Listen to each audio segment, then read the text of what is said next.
Hey guys, welcome back to my channel. Today I wanted to do a story time video about our nightmare vacation we just took. It was like a crazy 48 hours. So let's get started. Me and my sister took the kids. She has 3, I have 2, obviously. Flew down to Florida, Destin, Florida, rented a beach house. It was amazing. We spent 4 days there at the beach house and it was nothing short of amazing. We walked to the beach every single day. We watched the sunset. We played. We had a pool in the backyard, private obviously, and it was beautiful. Our next stop is where all hell broke loose. We went to South Carolina and to Myrtle Beach. And first we went to Hilton Head and then to Myrtle Beach. Once we were in Myrtle Beach, we checked into our hotel. Everything was fine. They had their own water park. And let me tell you, if you're on the East Coast, it's like COVID's not even a thing. But here on the West Coast, COVID is very much a thing and lots of rules. And so we checked in our hotel, went down to the water park, played, came back up, super TMI. I went to the bathroom, started bleeding. This started the nightmare. I was so scared. I have not bled like that ever in any of my pregnancies, and only thought the worst, of course. Me and my sister only had one rent-a-car and all of our children. So she stayed back. I didn't want to wait it out. I didn't know what was happening. It just was a lot of blood for me and I wanted to be seen right away, especially in a place that I've never been. So we went, she watched all the kids at the hotel. I took the rent-a-car, ran down to the emergency room because I have Kaiser insurance. They don't have Kaiser there. So I had to go to some random, I had to go to some random hospital. So I go to this hospital, go to the ER. They see me right away, which was nice. There was only one other person in the ER, which here in San Diego or California, the ERs are insane. Anyhow, so they got me back right away, had to pee in a cup, no more blood. I was like, really? I came all the way out here and there's no blood. Anyhow, so we go back. They did an ultrasound on top. Mind you, I was only 8 weeks pregnant when this happened. 8 or 9 weeks pregnant. And they did an ultrasound on top. And he told me, well, since you're skinny, it'll work. And I was like, that's one thing if you don't know about me is I hate to be called skinny. Anyhow, we'll get past that. So he puts the Doppler on my stomach. Well, the ultrasound machine on my stomach. And pops up the baby. 5 seconds, he's like, there's a heartbeat, you're fine. And I was like, no, I didn't see it. Do it again. At this point, it's like 10 o'clock at night. I have no patience. So he does it again.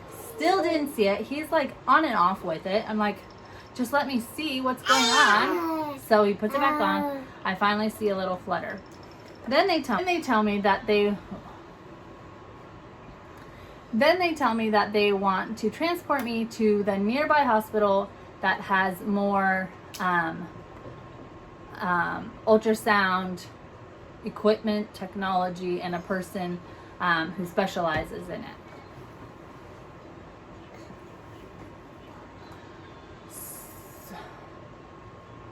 So in order to do that and not pay another emergency fee, because our emergency fee is $150, they had to transport me by ambulance to this other hospital 30 minutes away. So they load me up in this ambulance, did not turn the lights on, which it obviously wasn't an emergency, so that's fine. Load me up in the ambulance and take me to the hospital 30 minutes away. Once I got there, I had no car, mind you. Let's just keep that in mind. So we get there. The lady is super nice. The OB tech or whoever she was, she did an internal, external. Baby looked great. Nobody knew what was going on.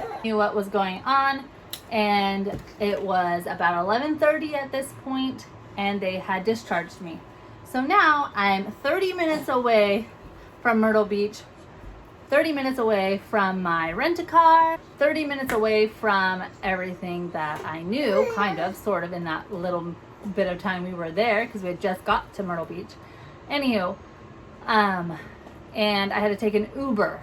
So I called an Uber at 11:30, and I am like, if you don't know me, I'm very like, think the worst case scenario in every situation and think all the bad things are going to happen. So I get this Uber. I'm out in the middle of the parking lot, like, please don't be a murderer. Please, please, please. So he ends up taking me back to the hotel, or back to my car, and I have to drive all the way back to the hotel. Luckily, no more bleeding, but I was like on high alert on any cramping I had, and then I started spotting brown. And I didn't stop for 2 weeks, but I'll get into that story on my next video about what they found eventually when I got home. Anyhow, next day. So I got home at 12:30, 1 o'clock in the morning. The next morning, we wake up. Mila is screaming in pain, saying her ear hurts, which growing up, her 2 years of life, she has had multiple ear infections to the point where they wanted to do tubes, but they said she needed to have, I think it was like 6 in a year, and she had like 4. But she woke up that morning screaming that her ear hurt, and I thought, another trip to the ER. I don't want to do it, but there's nothing obviously we else could do. So we went back to the ER, checked her ear. Sure enough, first they sent us to the COVID unit because of an ear infection, but slowly noticed that it was from swimming, because she was going from ocean to pool, jumping in, going under, which she not normally has done in the past. But since she's with her cousins, of course she's like over the top and jumping in. So that started that. We were there for quite some time. They prescribed her some antibiotics. They did say it was a pretty bad one, and then a little one on this side. While we were there at the emergency room, my sister had Kane, because we didn't want to bring him in to the emergency room, especially with all those germs. And so she took her kids, she has 3, mind you, and so now she has 4 because she had Kane, went down to the beach just to hang out because we were right on the beach. Our hotel was right on the beach. And her 2 boys were out there swimming in the water, no big deal. She was on the shore with her daughter and Kane. And all of a sudden, she sees this gentleman out there. Mind you, we're at the emergency room with Mila. She sees this gentleman out there grab her oldest, his name is Carter, grab him as he's being pulled by a rip current, and her second is a little bit further, and he is getting pulled by the rip current. So Kayla, my sister, just hands Kane over to the stranger next to her and runs out there as fast as she possibly could, gets out there trying to save him.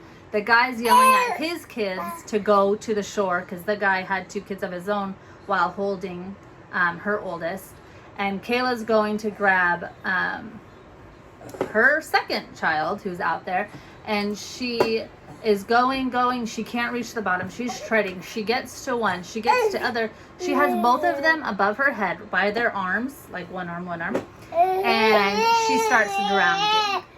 And she's drinking water, coming up for air, yelling for help, going back down, drinking water, not purposefully drinking water, obviously. She's drowning. And this man is trying to help as well. And all of a sudden, like she says, it seems like forever, the lifeguards show up. And she was able at that point to push the boys close to shore because she was just pushing with all her might every time she came up for air. And she pushed them close enough to the shore, and people were be able to run out and rescue them. And the lifeguards had to pull her out by her arms like this and drag her back onto the shore. And she is lifeless, can't even feel her body, because at this point she has swallowed so much water and all that energy. If you've ever been in a rip current, I personally haven't, but all the stories that I've heard, it is so scary. And so she gets to shore. A million people are watching, of course. Everyone is safe.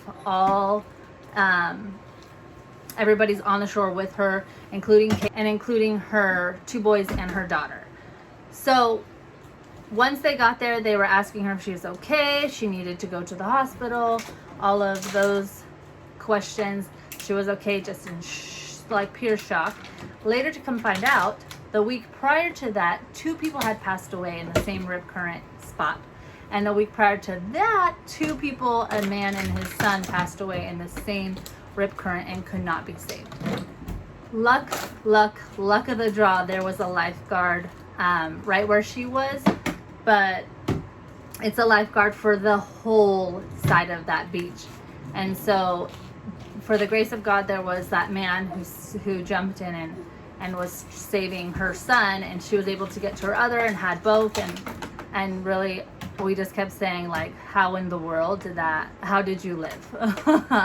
All this while I'm at the ER. So when I come back from the ER, it was like, what the heck is going on?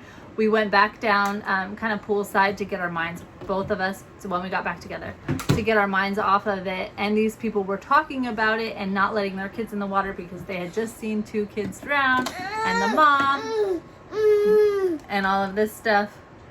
So that was even scary, kind of just to see that people are like, we're watching, and to the pier and all these fun spots. But we were done. Had one more stop to do, and we said, forget it. We're driving straight to Virginia, which was our final destination where my sister lived, and ended our vacation with beaches in Virginia. It was a pure like 48-hour craziness. Even on the way home, Kane had a blowout up his back, all over his car seat, in his hands, possibly in his mouth, in his hair. It was like the icing on our crazy cake.